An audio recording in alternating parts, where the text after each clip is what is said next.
think at this time when we are all hopefully social distancing, staying at home, and being very responsible, wearing your mask and washing your hands, that we can spread the gift of aloha through other means. So I want to share my gift of aloha to all of you. Thank you for all being here to enjoy the Prince Lot Hula Festival.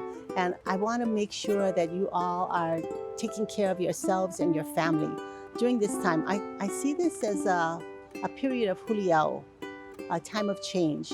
We can be that seed of change that are more loving to each other, are more caring, and more compassionate.